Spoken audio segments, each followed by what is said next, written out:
Check one, check two. Oh, there it is. You're standing in front of the mic. I am. All right, you guys ready to be spooked? All right.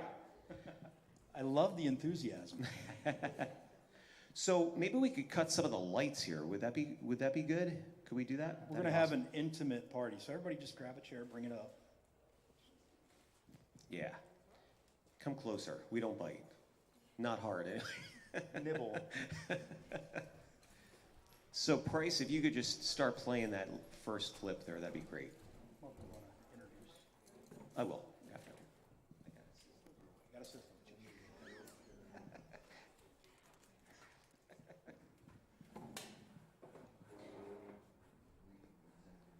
You guys see okay? Oh. That's my usual look. Running away.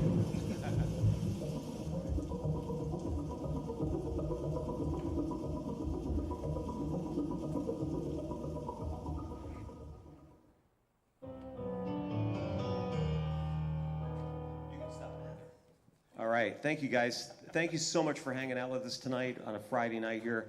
Eric Mintel and Dominic Sattel. Just a little quick introduction for those that don't know. I'm a professional jazz musician for the last 31 years with my jazz quartet, Eric Mintel Quartet. And we've had wonderful opportunities over the years. We played at the White House, the Kennedy Center, United Nations, you name it. We've had some great opportunities. But I've always loved the paranormal. And we're both from Bucks County, Pennsylvania. Do you know Doylestown area, up Doylestown? So basically, for years, hearing all these incredible stories of these wonderful ghost stories in Bucks County and ties to the Underground Railroad and just some really weird stuff and a lot of Revolutionary War soldiers and things like that there. So, but made a life pretty much in jazz, but have always had that paranormal in the background. And in 2016, I was always a filmmaker too, so I loved editing and whatnot. But in 2016, I was watching a lot of these paranormal shows on TV, and I was like, I could do something like that. I could do that.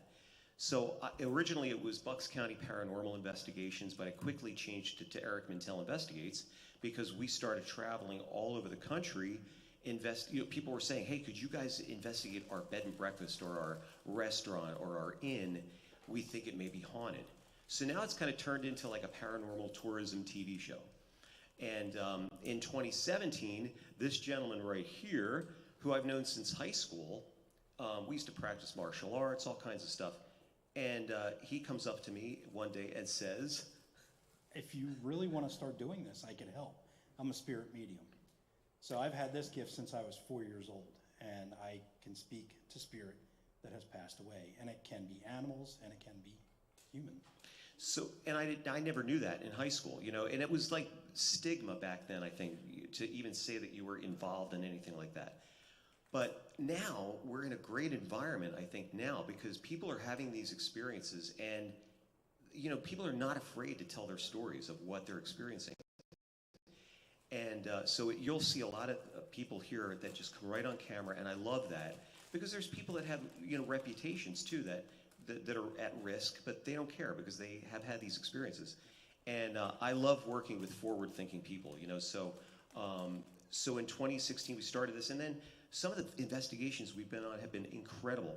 But one of the ones I want to start out with tonight is in 2021. A good friend of ours, Ellen Collins, she's in Elkhorn, Wisconsin, and she said, hey guys, you ought to do a video on the Beast of Bray Road. And I'm like, Beast of Bray Road? What is that? I had heard about it. It was like, it's supposed to be an upright canine dogman type creature, like a werewolf. And I said, that would be great. I would love to do that. But, we're here in Pennsylvania and you're in Wisconsin. How are we going to get out there? Who's going to, pay to get us out there? Anyway, so she paid the whole freight for this video. And we did 2 videos for her, and I made her the executive producer. But we called This is the Beast of Bray Road, Alive and Well. And Dominic, he's a spirit medium. Eric's like, hey, you want to go to Wisconsin? And I said, sure. but he didn't tell me for what. Yeah. And then when I found out, we're on the plane, he's like, we're going to go hunt this beast. I said, we're going to hunt a what? Yeah. So, yeah, it was fun. And, you know, me, I have to tell you right off the bat, I go into a lot of these investigations on the skeptical side because I really want to see what's going on as far as the ghost situation goes. You know, is it pipes in the basement heating up? Is it an animal on the roof making those sounds? Is it somebody outside maybe hearing those disembodied voices? But having said that, and then having captured what you're going to see that we've captured on video, I'm a real firm believer that there's a thin veil from here to there. And at the end of the day, I always say that people are seeing something, or they're connected to it somehow.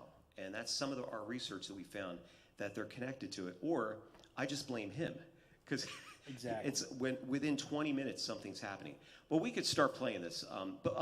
So we went out to Elkhorn, and we went to the farm of a gentleman. But you could stop it right there. We went to the farm of Lee Hampel. Lee is he's a hay farmer now, but he used to be a math teacher for 35 years in Wakanda, Illinois. Had no interest in the paranormal whatsoever.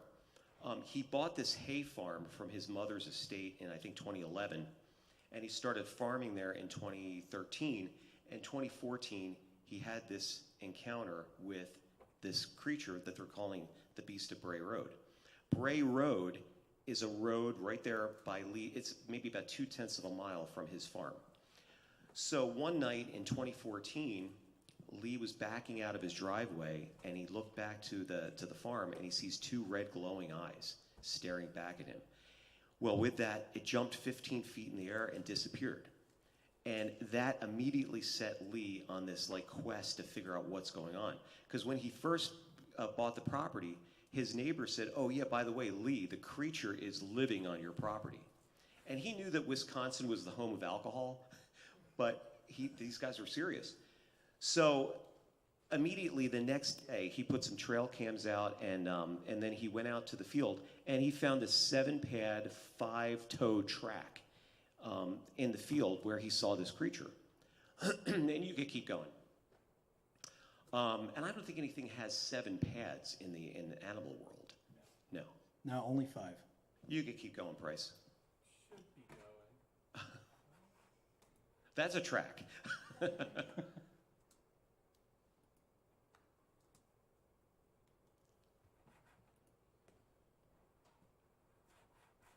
Did we get stuck there? Yeah.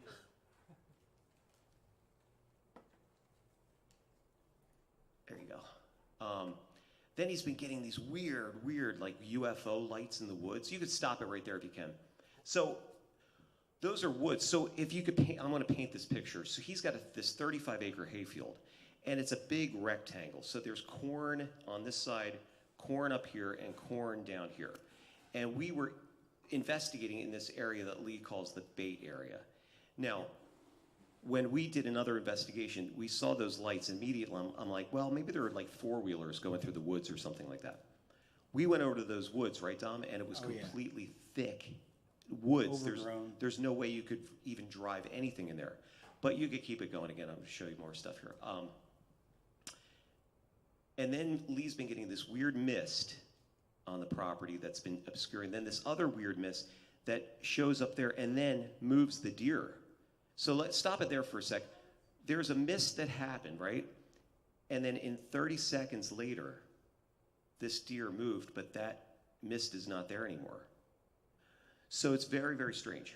Lee has gotten roadkill deer from the area, and he's been putting them out there as bait near the trail cams to try to capture whatever it is taking them. And every time the trail cams will just stop working, the files get corrupted on the trail cam, the deer will just be moved. He put a deer from his tractor, he dropped it into tall grass, and he went back. The deer was gone, and the grass was still standing tall. None of it was knocked over, and he doesn't know how the deer was pulled out of there without something disturbing the grass. Just disappeared. This thing has been seen by so many people. It goes back to 1936. But for a long time, it hadn't been talked about. And I think it wasn't talked about just because people didn't want to talk about it.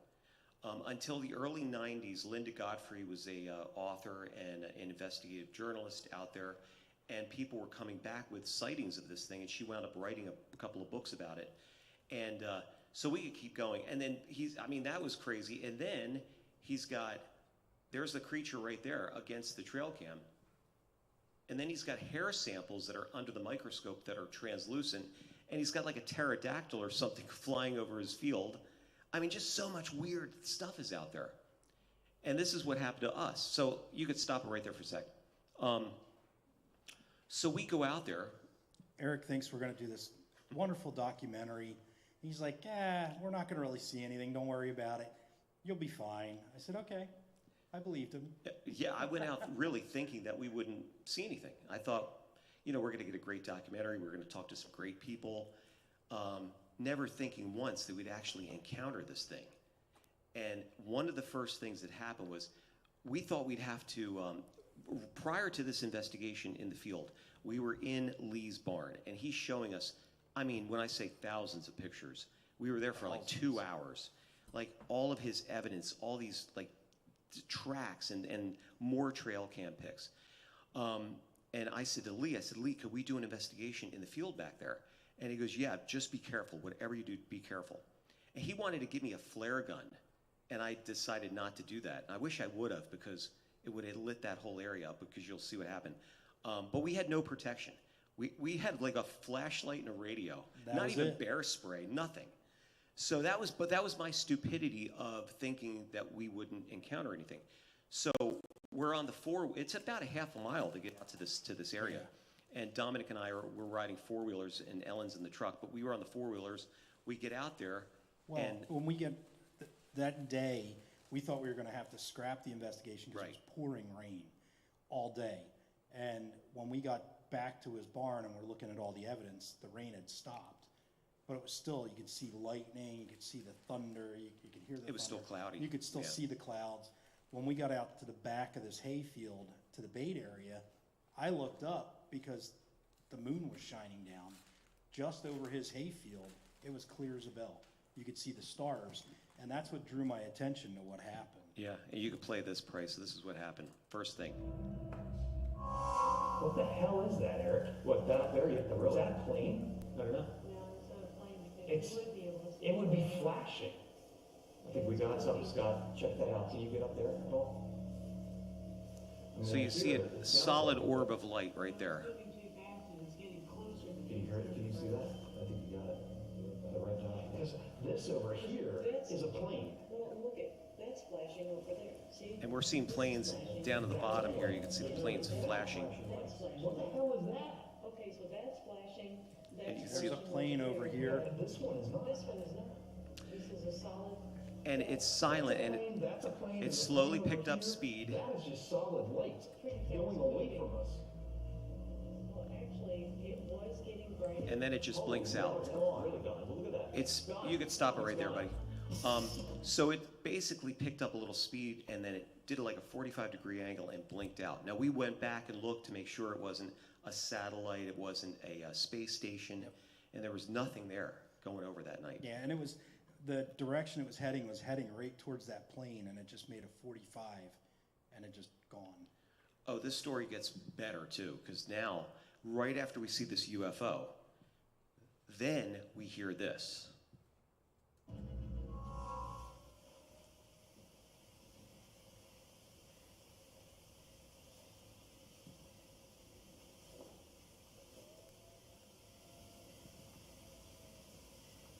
There's something there. Are you hearing this howl? I am hearing this howl.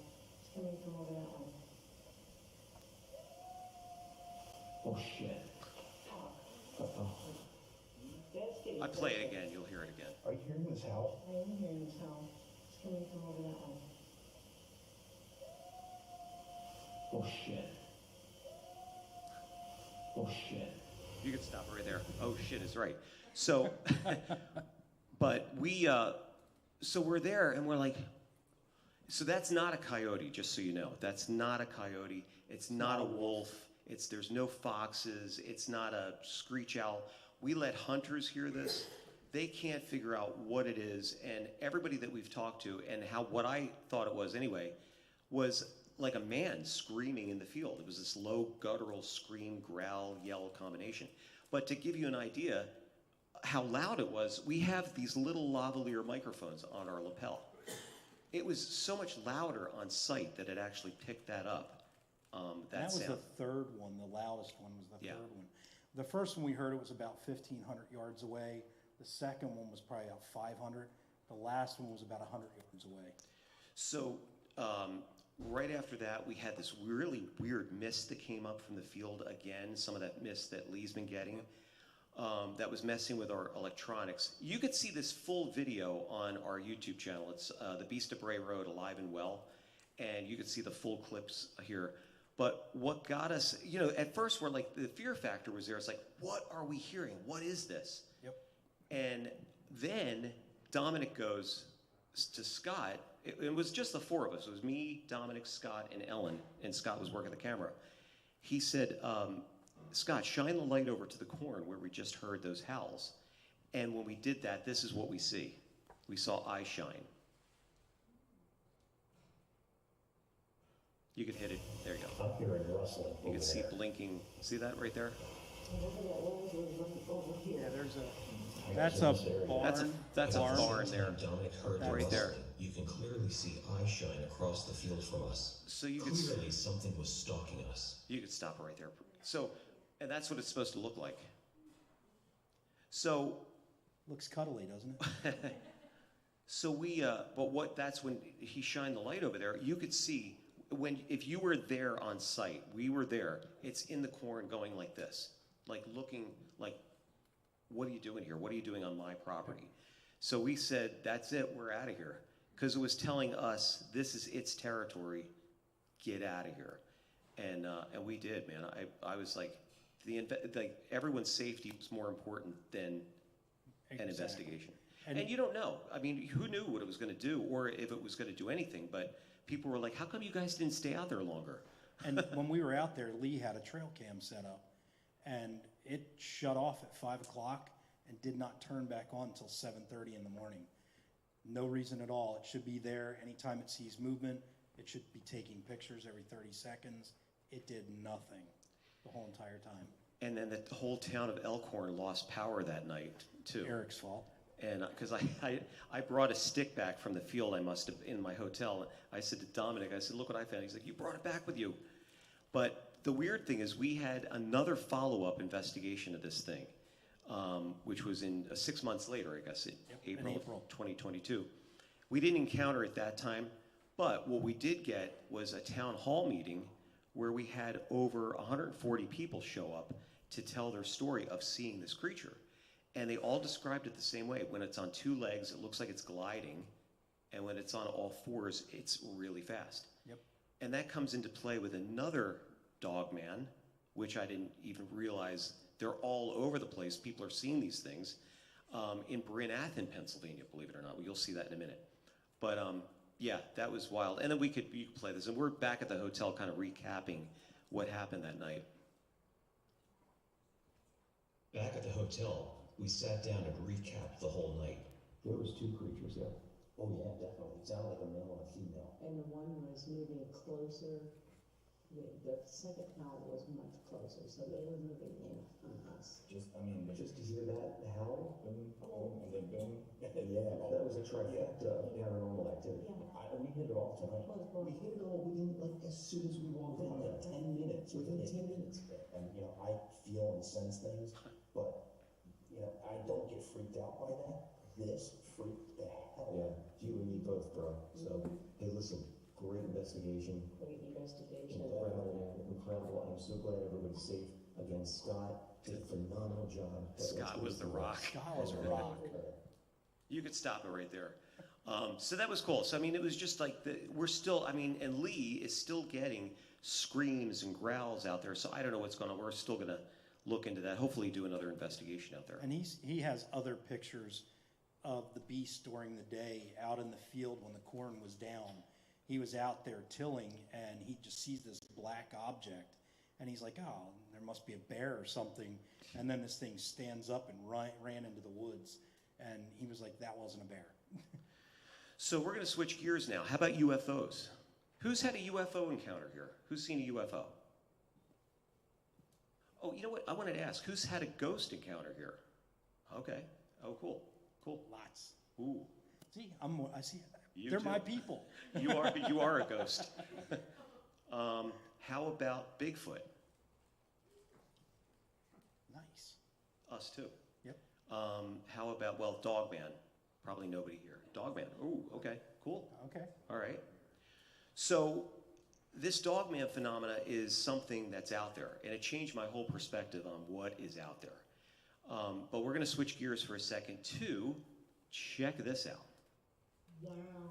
So are you guys familiar with Bucks County? This is Peace Valley Park in Bucks County. So a woman sends me this video. You could stop it right there, Bryce. Basically, this is a lake. It's called Lake Galena. And those lights down below, they're house lights. This woman is taking video of these twinkly lights that are above, they're hovering above the lake. Yep. And this is in the height of COVID. You know, people are at home.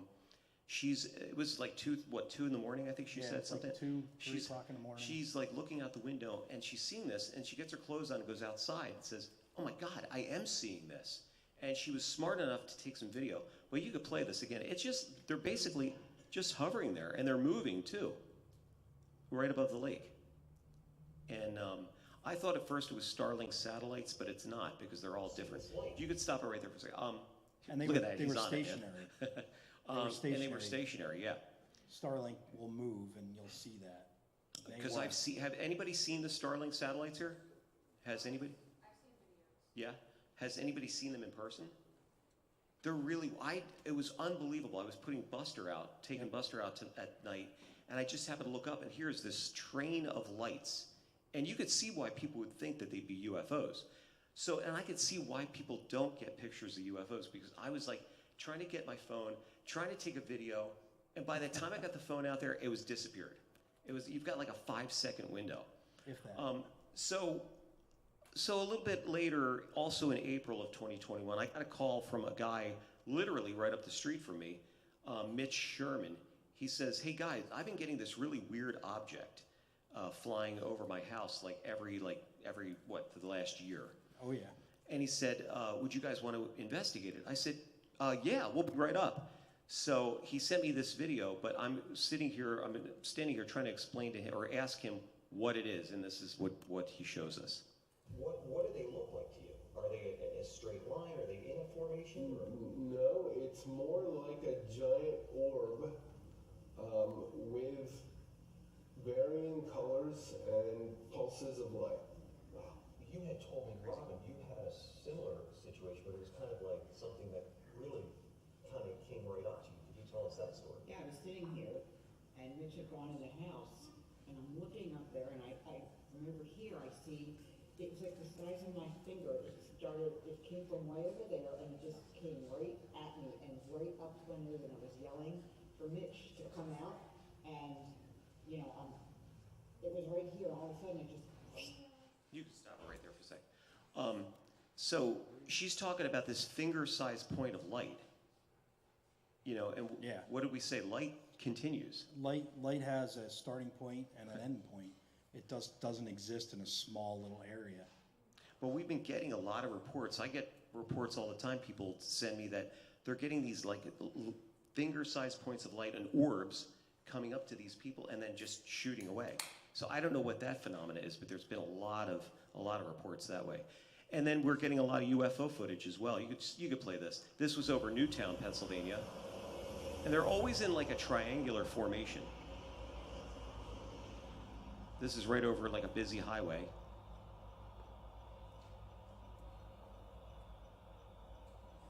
It's funny because a stewardess sent me this, and she also has seen a lot of UFOs. So I go back to the connection part of it, you know. Yep. And then this one, you could keep playing it. This is a nurse at Doylestown Hospital, right in the middle of the day, sees these 3 points of light right over 611, and they kind of they were in a triangular formation, but then they kind of go up in a straight line. But at first, when I'm looking at this, I was like, you know, ever see those ice crystals that come into the atmosphere? And when it's kind of cold out? I thought maybe that's what they were, but they're too low. And then it goes into a straight line here. And then it's funny because she and her husband, Joe, have also had another UFO experience as well. And then here we have a fleet of UFOs over Louisiana. It's UFOs. It's UFOs. This woman sent me this video who's complete skeptic. Now she's a believer. And they just keep coming. And that little light's just the camera light. That's, Lens flare. yeah. You can see these things pulsating too.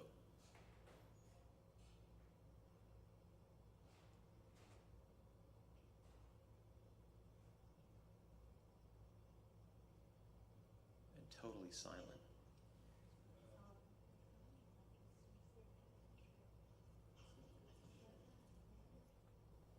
When we see stuff like this, we think Chinese lanterns from a party or something like that. But they're, the way that's scattered and the way they're moving, they're not erratic enough.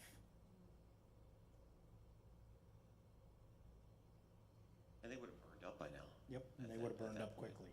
But they keep going. I mean, and it was a full moon that night too. But this was just in February of this year.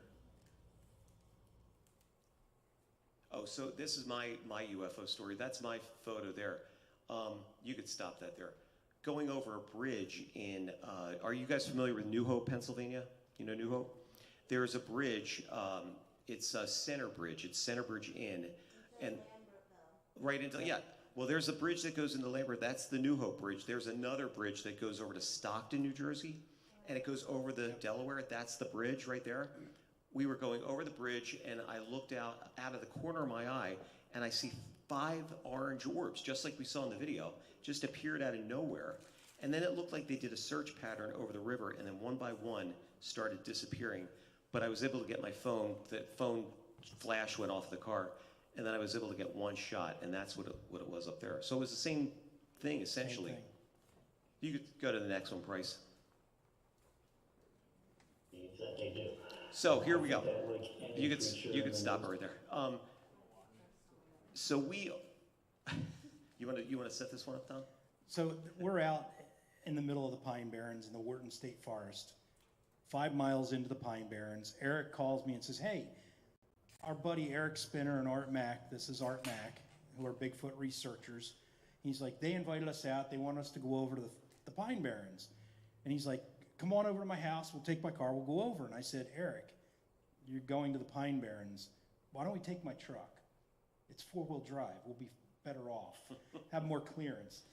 So we get over there. We're talking with the guys. We meet them over at Eric's shop. And Art's saying, it's been dry. There's no water. It'll be a nice, smooth ride. Yeah, there was this huge puddle that we had to go through. It's probably about 1.5 to 2 foot deep. It would have swallowed Eric's car. So we go out to this place 5 miles in off of Fire Road, which is all sand. We get out there to this place they call the Bowl. And it has big, huge berms, and it's just nice bowl-style area that they've had a lot of luck getting footprints and other things. Yeah, and there's been reports of these things out there. That's why we were out there. Eric and Art were getting reports of these hairy individuals going into neighborhoods, taking the garbage and then bringing it back into the woods. And it wasn't me. And it wasn't you. And it's like they're getting tracks, they're getting hair samples, they're getting all kinds of weird stuff. So we decided to go down there, and like Dom just said, it's like a bowl. It's like it's high on the sides and low in the middle. And This is exactly a week after we get back from Elkhorn. Yeah. And we're like, what, 5 miles into the We're Pine Barrens. 5 miles in. If you guys are familiar with the Pine Barrens, it's thousands of acres of just dense forest. We did a thing too. We just had a little light so we could have our night vision there. And I had a thing on the video where we shut the light off to see what it really looked like. You couldn't even see your hand in front of your face. It was that dark. Pitch black. So we're out in the field doing these things, where most people are like, comfy in their houses, coming home from work, when they clock out, we're clocking in. But this guy, Art, Dominic and Art are sitting here talking at base camp, and this is what we hear. It was at this point we had to cut Art's interview short. We all collectively heard a whoop coming from the woods. Eric's high-powered microphones picked it up. Yes. Like any creature in the woods they made. Like any creature in the woods they made. Eric's wife, Heather, decided to answer back and was getting vocalizations. They were having a conversation. So that's Heather.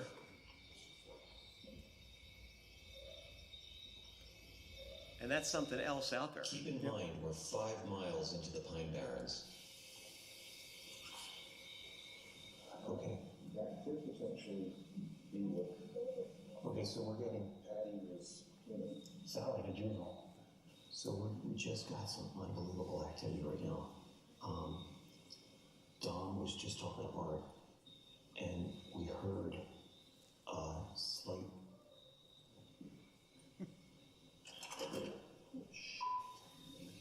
That was her. That was Heather calling. That was Heather calling. Stop it right there. So, we went back. We did an investigation. We did a follow-up. After the fires. Oh yeah, that was right. after That was the last fires. year. They had a fire in the Pine Barrens in July of last year. Yes. And if we were sitting in that area where the fires happened, we would have been on fire. Yeah, it was right there. The trees were all charred, so it was a lot more open. It's a beautiful cedar swamp down Yeah. there. But so we're down there, and Art that you just saw, unfortunately, he's got to go through some cancer treatments now, and he's taking medications for that. But while we're sitting at base camp, he goes, guys, I don't know if it's my medications or what, but my heart is really, really racing right now. And as he says that, we hear a branch crack right behind us, and we see this branch like moving erratically. And for 2 seconds, I saw 2 yellow eyes about 7 feet up, and then disappeared. And you could hear something going back into the swamp. So, you know the Jersey Devil, right? You hear people about the Jersey Devil. I always think that the Jersey Devil is a misidentification of Bigfoot, though, because you've got hooves, you've got hooves, but a lot of people are inconsistent with that report, though. It's as big as a winged horse, or there's other reports as small as a turkey or a dog. Yep. You know, so it's a lot of different reports that way. Pegasus maybe too. And that was when we did the video. We were talking about it. We wanted to make sure we didn't, Oh yeah, we didn't want to piss any didn't Jersey piss anybody people. off. And we're just saying we don't know what it is. Yeah. So, all right, let's switch to ghosts. Okay, these guys right here. Ghost. Who's had a ghost encounter? Right there. Okay, cool. Ghosts. My people. Ghosts. Mike, you've had a ghost encounter too? Okay, cool. So here we are at the Hanoverville Roadhouse in Bethlehem, Pennsylvania. The owner, Mark, he basically bought this place. It used to be a biker bar. It used to be it used to have female mud wrestling there. Yeah, female mud wrestling. Tiny Tim, remember Tiny Tim, the singer? He used to play there. Now, just for reference, this video, he took this video off his security cameras from his cell phone. So his cell phone, he's shaking. It's not the camera. Just so. So to clear. set this up too, Mark basically was at his office at the restaurant, and he heard this huge crash, and he goes downstairs to check it out, and he didn't see anything out of the ordinary, and he went back upstairs and said, "Well, I'm going to rewind my security footage and see what happened," and this is what he saw.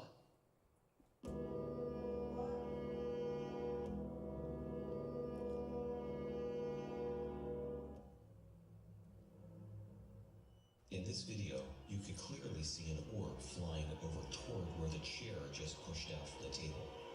Seconds later, some unknown force hurls the sugar container onto the floor. Truly a paranormal event caught on video.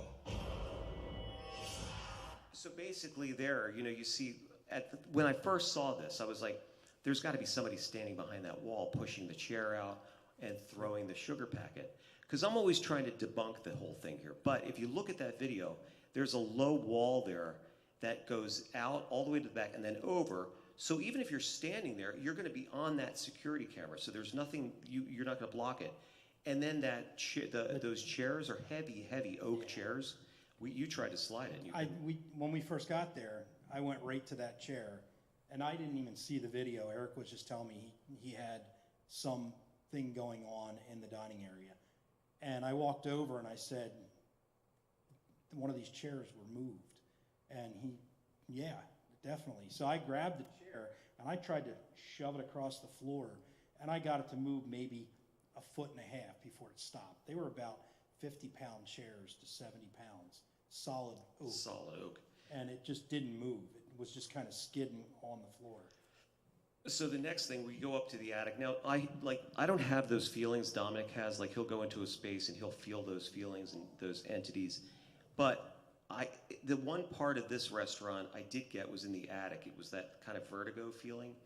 And so we went up to the attic here, and Mark has a mirror in the attic, and he said, whatever you do, do not touch the mirror. There was a paranormal group that came in here, and they turned the mirror around, and all kinds of poltergeist activities started happening. Yep. So I said, okay, I'm not going to touch the mirror. We're going to leave it there. But what we did do is we put a camera on a tripod, and we just let it stay on the mirror. We went downstairs and did the investigation, and this is what we caught in the mirror. Look at the bottom of the mirror.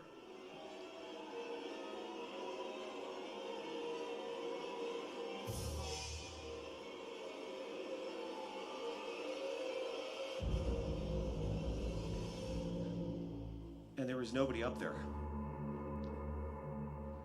All right, you could stop it right there. And that's, we're a 3-man crew. You, me, and Tom was the that camera. was it. It was just the three of us.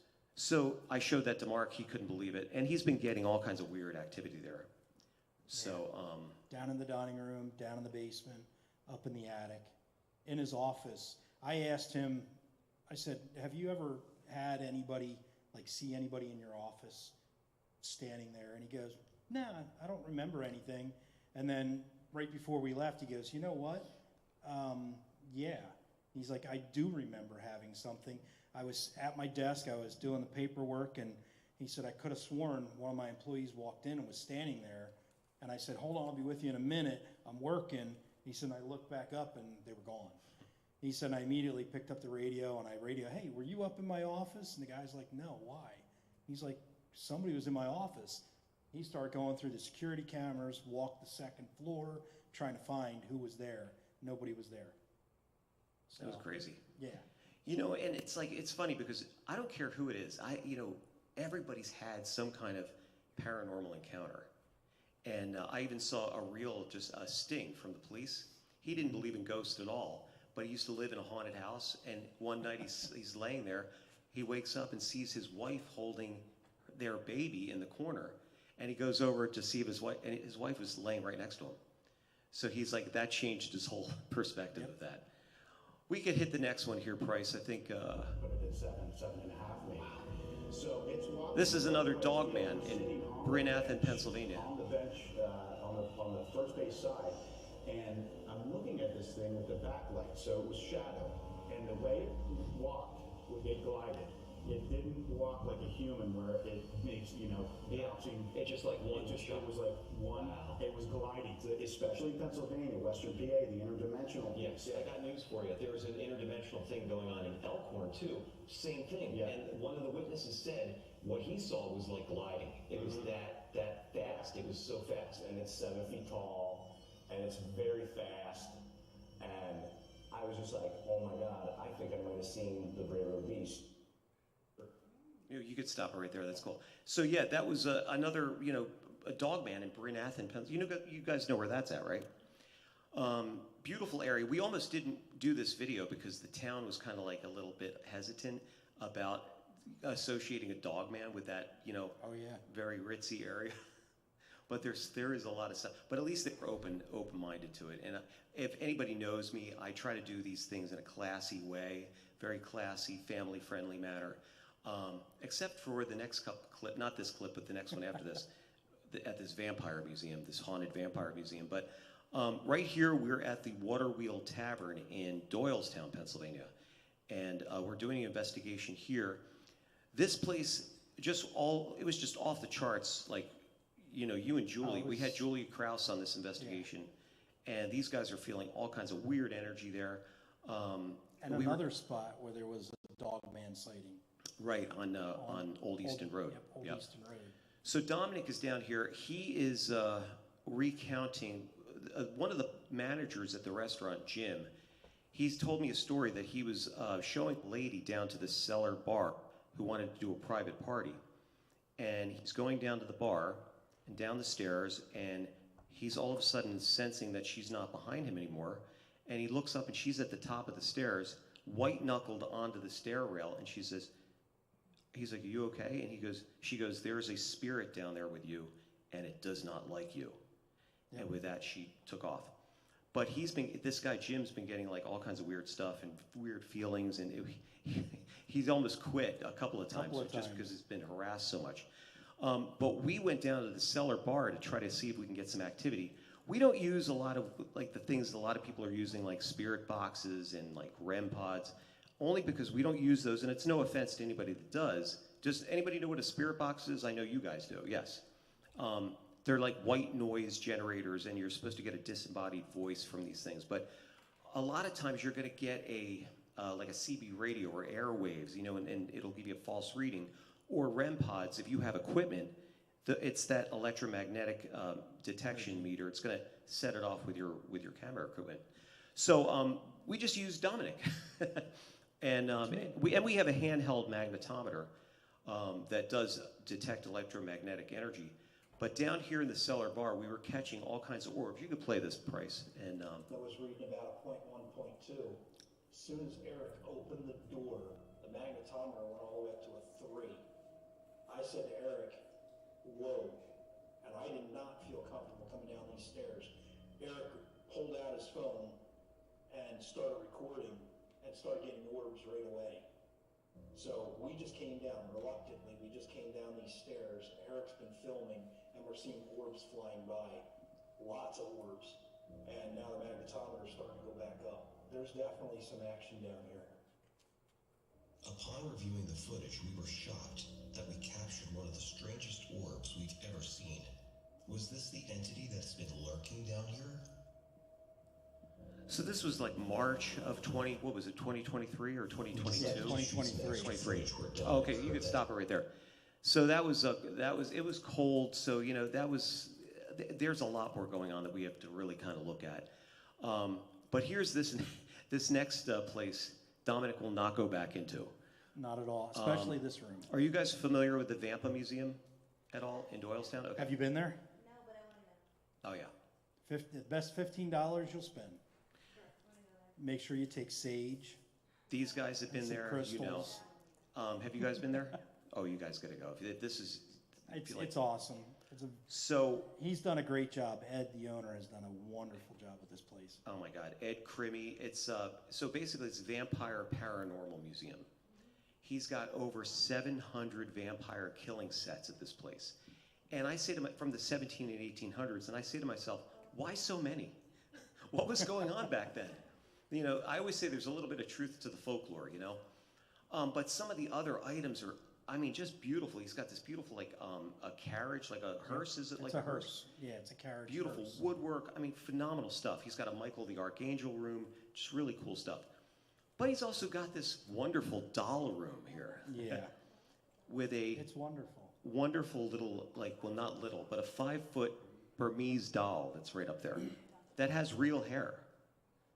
And he's got weird marionettes in there, a weird clown face. And is this the recap? This is the recap, but I want to recap, and then I want you to tell them too. So just to paint this picture, we did this investigation. It was January, I guess. It was January of this year, and we're doing the investigation. And Dominic and Julie are being pulled to the barn that's on the property. The barn, it's a big property, but there's a barn right across the lawn from the museum. So we get in there, and both Dominic and Julie are being pulled to the top of the barn. And you guys we're like, what is going on back here? Because it was this kind of weird energy. Yeah, that was Julie happening. and I met Eric there on site. Eric was there. He was talking with Ed. He was interviewing Ed, getting the stories. He doesn't tell us anything. That way we go in, and we can go to the hot spots ourselves, and we can let the story start evolving from there. So when Julie and I showed up, Julie was running a little bit later than I was. I was there, and I was on the property, and I waited for her to show up.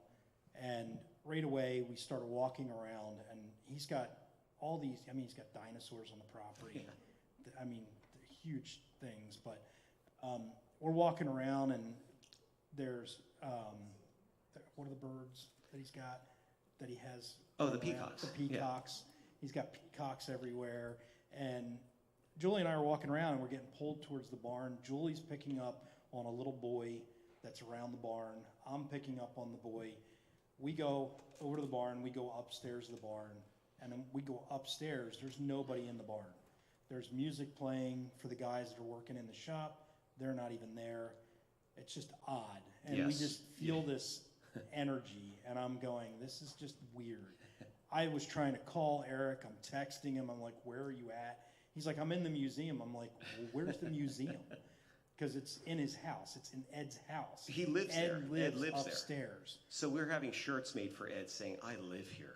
So Eric tells me how to get over there and get inside. So we finally Eric comes out to meet us because we still couldn't figure it out. And he's like, all right, we're going to go inside. He's like, this is the entrance. I said, okay, we'll go in. We'll see what's going on. And just right away, Julie's going, I'm going to say a prayer before we go in. Yeah, she sage us to it? Oh, yeah, it? she saged us afterwards. But when we first went to the museum, he was picking up on a bunch of stuff. But when we went to the barn, and we all got it, we started the investigation in the barn. We went to the top of the barn. These guys are getting pulled back there. It was me, Ed, Dominic, Julie, and Tom, our cameraman. There was nobody else there. And we're in the back, and Julie goes, I feel like something could fall right now, which comes into play too on something else. And Ed goes, well, a chandelier fell on me just a couple of weeks ago. I have a mark right here from it. Yep. But earlier that day, I went and did some B-roll. I did some extra footage, and something fell in that same area. So all of a sudden, we hear like that in the corner of the barn, just this. And Dominic goes, that's the same noise I heard standing in front of the doll room. Eric was interviewing Julie back by the hearse in the museum. And I'm standing in front of the doll room because he's doing the interview and I'm talking with Ed. And I hear this noise. And I said to Ed, do you have a voice box and a doll where the batteries are dying? And he's like, they are so old, there's no voice boxes. And I said, did you hear that? And he goes, I heard something, I didn't know what it was. It happened again when I was talking with him. I'm like, that's the noise, did you hear it? He goes, yeah, I don't know what that is. Okay. So we're over in the barn. And we hear this noise, and I said to Eric, that's the same flipping noise I heard over there. So he's like, we got to go back over and do some B-roll and pick up to see what's going on. So we do a little recap about a week later, I guess this was, and we got in front of the doll room again. I said, well, just tell your story about seeing that or hearing that sound, and we'll get it on camera, So he's got his back to the doll room. And I'm probably about 1.5 to 2 foot away from this door opening. Because he has these kind of chains over it for look. And I said, Eric, I'm not walking near that. I don't want to go near it. There's also a sign that says, there's demonic energy, do not and I stare. don't want to go near it. Don't stare. Don't stare into this room. Don't stare at the doll. She'll attach to you. So anyway, Dominic goes, he's giving us a recap, and this is what we hear. Strange sound by the doll room. Ed and I were just out here, and I heard noises coming from over here. It sounded like almost like I don't want to say growl, but it sounded like a voice box with the batteries dying. That was the noise. You'll hear it again. I just heard that. What the That's all right, so look, we're doing some extra footage here, but guys, that was weird. I'm telling you, that is what I heard. But it sounded like a voice box with the batteries dying. And it was on cue, it said it. Batteries dying. Oh, I heard it too. Oh, it's a cat. Yeah. So, no, that wasn't a cat. That was something else talking. What the hell? I'm telling you, Eric, that was the noise. I forgot I had the camera going too. Is she okay? Eric, he's up. Huh?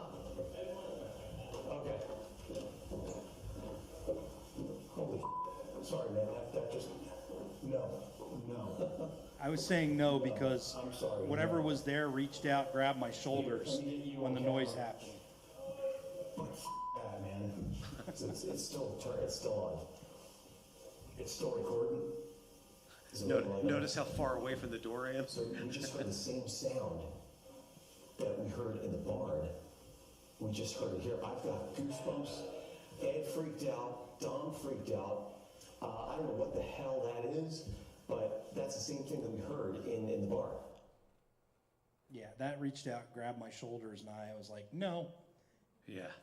hell no, I That was won't go weird. back into that room at all. There is a weird energy in that room too, because I don't feel those things, but in that particular room, it's kind of like you It's feel heavy. like it's really heavy. Yeah. And it's He like you has, feel like you he gotta has get out of there. African art in there, and the African art that he has, spirits are like imbued and kind of put into the art. And that's Yeah. all in that same room, and then that doll room is just off of it. You could play the next thing here, Bryce, I think, or. So we're doing part 3, and we're in a graveyard right there, but we're hearing some. You could stop it right there. We're doing part 3 because Ed meets some really interesting people, and we had to get an item from someone, but we had to meet them in a graveyard. So this.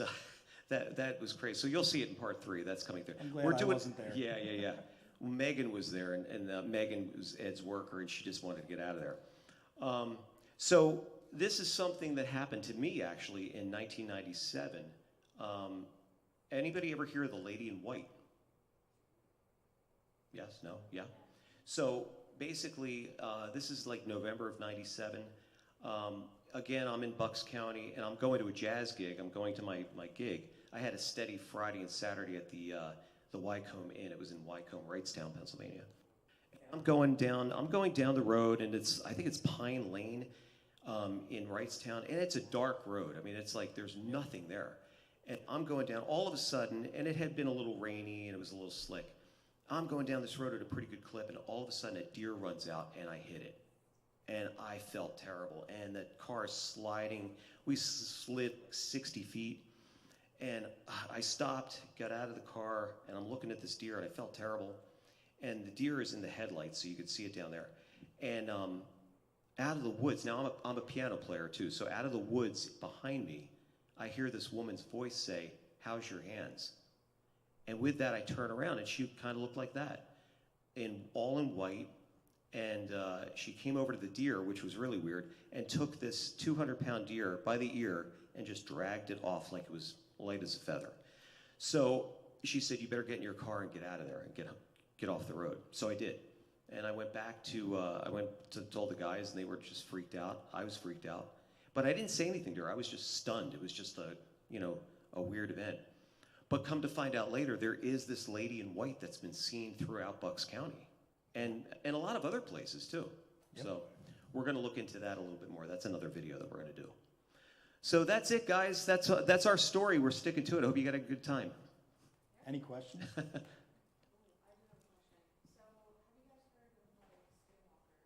Yes.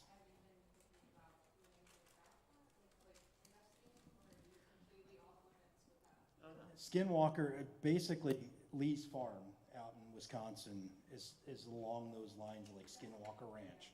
He has pictures. He wouldn't share them with us. We got to see him when we were at his barn, but he wouldn't send them to Eric. Eric has some he's not allowed to actually show. But he has videos of things walking on the property and no explanation. He has pictures of portals on his property, and in the portal you can see a doorway, and there's a figure in that doorway. He's got pictures of orbs in the sky, and you can see things inside, and it looks like Bigfoot in there. And It's like a creature or something. Yeah. It's yeah, weird. the one he has, the arms are both out, and this creature is just like in this orb. And there's 5 of them, and you see them coming down from the sky, and then all of a sudden there's only one left, and it's moving away, and the other ones are gone. It's all within seconds of each other that he has these pictures. Yeah. So yeah, there's something going on with his property. He had an orb. He was out in the field in his truck with one of his friends, and he's using a FLIR camera, and this orb, his buddy got out to use the facilities, nearby tree, and he comes back and he's standing there and he lights up a cigarette and he's smoking, and he's like, there's an orb right next to you, and the guy's like, where? And this orb just went through the guy, and all of a sudden his buddy's like, oh my God, I just got a huge chill. This orb came through the window, was dancing on his dash, and then took off. That was. And he's got a whole video of it, the whole thing. And he showed it to us, and we're just dumbfounded. Yeah. We're like, what in the world? It was crazy. Yeah. And we always say we can't write this stuff. It just happens, you know. And he also has shafts of light, 4 foot. Oh, yeah. They start here, they go down to here, and that's it. And it's just a shaft of light, and you can see it's cylindrical. And it starts and stops just in this little area. And no reason. He had a deer that was out there near the bait area on the trail cam, and there's a shaft of light that goes right over the deer. And it's just the length of the deer, and it stops. So it's like it's a scanner almost, and it's scanning the deer. So yeah, there's weird. Unexplained things on his property all over the place. His property's probably better than the TV show Skinwalker Ranch, because there's so much more going on out there. Absolutely. When we went out the second time, we went out to the fields, all the corn was down. Yeah, I forgot And to we tell. actually walked through, we got permission from the neighbors to go onto their property, and we walked over to where the woods were, and as we're walking over, we're seeing knuckle prints everywhere, all over the ground from these things walking. We walked, it was, Ellen and I walked into the woods, and when we went through the woods, there's a little pond, and all these bedding areas around the pond. And it's not deer bedding either. Yeah, which and was it was amazing. And then we went back to the hotel, and all of our hotel room keys were demagnetized. Yep. So there's some kind of weird, you've got a lot of high energy in, different areas. Oh yeah. You have those ley lines and things like that. So I think Elkhorn is probably one of those areas there. It is. So, anybody else have any other questions or any other experiences? Yes. So I have a two-part question. So my first question is, I always thought with paranormal activity, it was like just ghosts kind of a thing. And this is so interesting because it's like aliens and like this dog man thing I've never heard of. And like, I don't understand, like, do we feel like it's evil stuff or is it like just something else? But also I'm curious of like your experience and your ability to communicate with the other side. Like, do you feel like you're speaking to humans that have passed, or do you feel like you're connecting to like dog man or aliens? Like, what's the So you're bringing this up. The second time we went out to the bowl area to go over to the Pine Barrens, I was talking with Art. We met him in a parking lot because I still, driving out there in the middle of the night, I couldn't even tell you where the bowl was. So I'm like, I don't know what roads we took. I just followed them, and they just took us there. So we were waiting for Eric Spinner. He was actually camping with his family. He was driving up to come meet us. We met Art. I'm talking with Art, and as I'm talking with him, I said, Art, what's going on? You've been talking to your mom a lot. I said, she's here with you, and she's hugging you. What's wrong? And that's when he told us that he had cancer, and he was going through treatments for it. And as I'm talking to him, I was like, you're kind of having dreams. What are your dreams about? Because I'm getting images of what's going on. And he starts telling me that when he goes to bed at night and he's sleeping, he's getting images, almost seeing through the Squatch's eyes of when they're out there in the bowl. He's like, I know I'm being watched. I can see it. And it's not my eyes, but I'm seeing it from somewhere else. And he has a weird connection with Sasquatch. And he can actually see through the Squatch's eyes, but the Squatch can also see through his. And there's a weird connection between him and that. So yes, there's something there. And I have a feeling it's because the cancer treatments and him being so close to passing that it's even stronger now. So it's pretty interesting. But to answer your question, as far as evil goes, I don't. Vampa Museum. The Vampa Museum is not about. It's not It's like. not. There's demonic spirits there. But he's not like promoting evil. No. It's about It's the battle between good and evil. Yeah. But with Elkhorn, with the dog man, everybody's asking, has anybody ever been attacked by this thing? No. And we don't hear any of those reports. Like even us out there that night, I mean, it could have ripped us to shreds, but it didn't. I think was more afraid of us than we were of it, or whatever it was. And we didn't see the full body of this thing either. We only just saw the eye shine, but there was something there, you know. And we were talking about the thought process, like, you know, are we paranormal? Are we putting those thoughts out to the universe? Are we want to go see, we want to see a UFO. We think we want to see a UFO, and then we see a UFO. But I said this, somebody said that about that. A psychologist was at one of my talks the other night, and she talked just about that, about the paranormal. And I say, yeah, but I didn't think, I didn't think about those howls we heard. They were there. Oh, yeah. You know, so it was like tangible stuff that was there. And we could hear the rustling behind us in the corn. We're out there. So it's, yeah. So do you feel like the difference is, because like that's so interesting, right? Like as you get closer to death, maybe you're seeing like the other side. Do you feel like all of this stuff is just the other side of like there's life and death, and like all of this stuff is like the death side? Well, there's more than just us in the universe. If you think it's just us, you're crazy. But there's definitely other things that are out there. The whole thing, you know, Tom Carey that was in the one video, you know Tom Carey? Anybody know Tom Carey? He is like the forefather of Roswell. So we were talking with him when we're going over everything that we ran into in the Pine Barrens, and his whole thing about Roswell was, it's not alien, it was us from the future. We came back. So that's also another theme that we've been hearing. When we were out with Mitch Sherman and his wife, he started asking, is it us from the future coming back to deliver a message, or maybe doing a history lesson to find out what happened for us in the future? So it's interesting, but do I think there's a connection? I think there's a connection myself. I think there's a connection between Bigfoot and aliens. Aliens are coming and abducting us. Why wouldn't they abduct Bigfoot? And is it that they picked him up, did whatever they wanted experiment-wise and put him back? Who knows? So it's kind of, you know, it's a theory we have that we've talked about. So, I mean, they're taking cows, they're taking other objects. Why wouldn't they take him? You could go down so many rabbit holes with this stuff, you know, and just never. We always leave with more questions than answers, you know. Absolutely. We always do. But that's again, why I stick with spirit. But I think again we're getting to that point of, like, you know, people may be picked to see these entities, you know.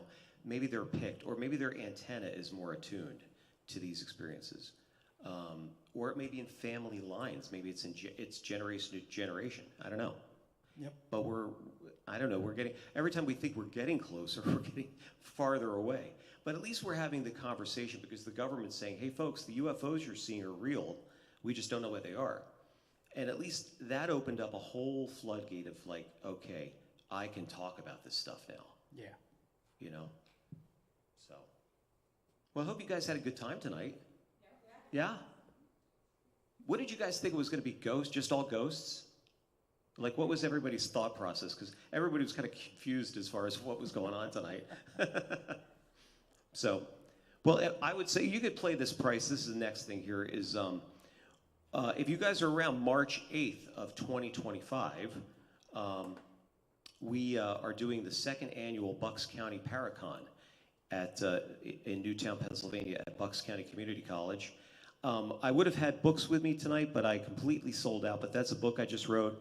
It chronicles all of our cases, most of the cases, and that's our Paracon. My daughter designed that logo, and it's going to be great. We've got Dave Schrader is going to be one of the speakers. A lot of really great speakers are on board. So, and there's all our social media stuff. So, go check us out. We've got, if you like and subscribe to YouTube, we've got like 150 videos out there with everything: ghosts, dogman, UFOs, you name it. And they do a lot of interviews too with people in the paranormal field. So thank you guys again for hanging out with us. We really appreciate it. Does anybody have any other questions or anything? Or yes, sir.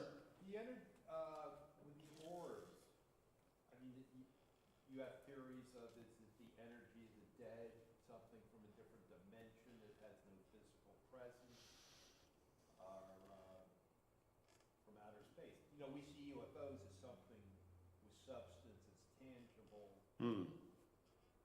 You, yeah, usually orbs are a spirit. That's what I'm seeing when we see orbs. It's usually when we're looking for spirits, and they're usually around. So when we did the Beast of Brynathan, we went to do the premiere, and we were showing the video at the one guy's house, and his house is old, and he's like, can you come in and just kind of walk through? He's had other people there, mediums, and he's like, tell me what you're getting. So I walked through the house, and as I'm walking through the house, I was picking up on the wife that was there. Her stove that she had was brand new, and she loved it, and it was all modernized. It was back from the 40s. He still has it in the house. And as I'm walking through, all of a sudden, everything started just like a whirlwind, and because somebody else entered the house, and they brought a spirit with them. So there was another spirit coming in that didn't belong in the house, but they were there. His stepmom had shown up with her husband, and we're standing there, and I'm trying to figure out who this other spirit is, and it finally came to me, and I was like, I know who it is.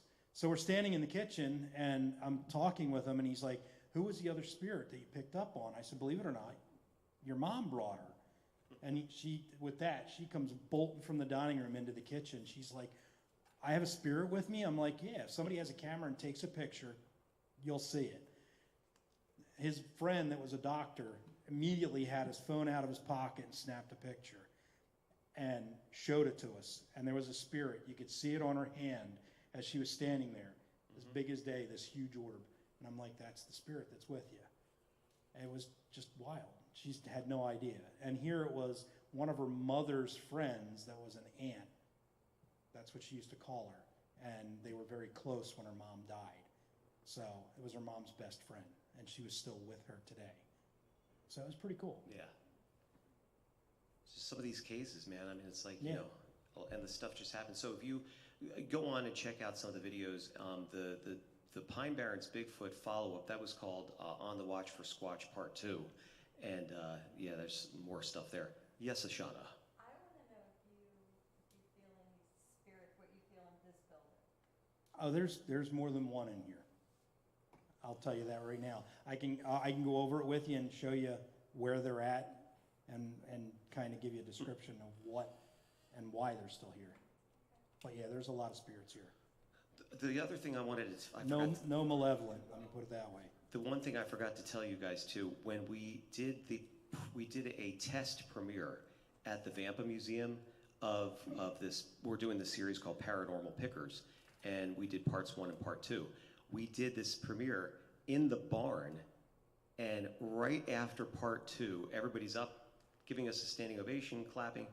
We hear a huge crash in the back corner where we all heard that sound coming from, and here we all bolt back there, and there's a hutch that fell over right in that area where we heard that sound. Smashed glass all over the place. And I know, Missy, you gave our wonderful testimony, but I mean, it was crazy. And it just happened right, almost on cue. It did. It was insane. We actually just did the premiere last Thursday? Friday. Last Friday, up at Doylestown at the County Theater. And we're sitting there, we're watching the video, and during the video, I say to Eric, there's an entity back there.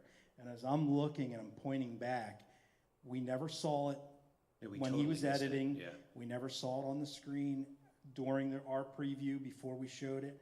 But on the big screen, we got to see red eyes in the video. And I said to Eric, oh my. I'm like, there's the demon, there's that entity. And it was wild. That was crazy. Never saw it before until that day. So, that I was mean, crazy. we missed stuff even during editing. And Eric does all the editing, so. Yeah, I do all the editing. Oh my God, man, I'm like living 4 lives. I'm also, gigging as a jazz musician, editing, investigating. Yep. But, it beats working for a living, I'll tell you that. So, but yeah, these, and we've got some great cases coming up in the new year.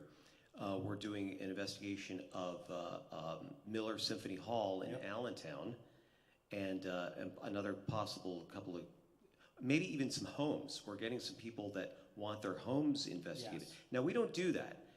People call me and message me and say, please help us, our house is haunted.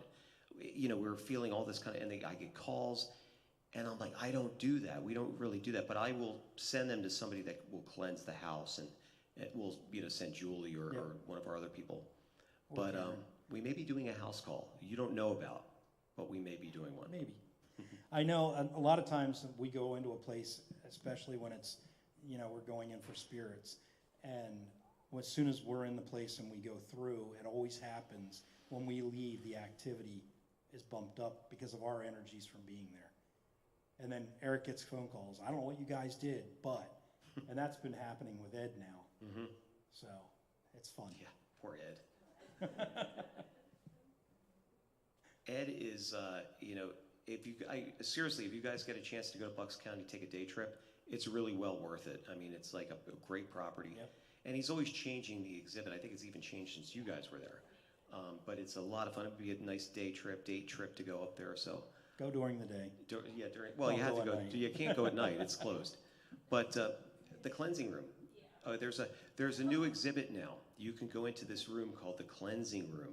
It's in the basement of this museum, and it's apparently got, oh my God, it's got some crazy stuff down there. So, do you want to go, Dom? Do you want to? I'm good. I am good. So, yeah, I'll be doing, I think you're going to be doing some spirit readings tonight. You want to do some spirit. If anybody wants a reading from Dom, he's available to do that. Also, not this weekend, but next weekend, I'll be there. I don't know if you're going to be there, but we're going to be at the Vampa Museum. I'll be doing a book signing, and you'll maybe be doing some readings there as well. So. And I'll be on the 25th. There's a Halloween pop-up off of Glenside Ave in Hatboro. I'll be there doing readings. What's the place called? That's a good question. I just know He's a great marketer, isn't he? I am. I don't know. Great. You're really I'm going to great. be there. But it's a spa pamper party pop-up, Halloween pop-up. But go on our social media, Eric Mintel Investigates.org, or on Facebook and Instagram. You'll see all our stuff that's out there. We may just sicken you with all the stuff that we've got. But anyway, thanks a lot, guys. Really appreciate it. Thank you so much. Thank you.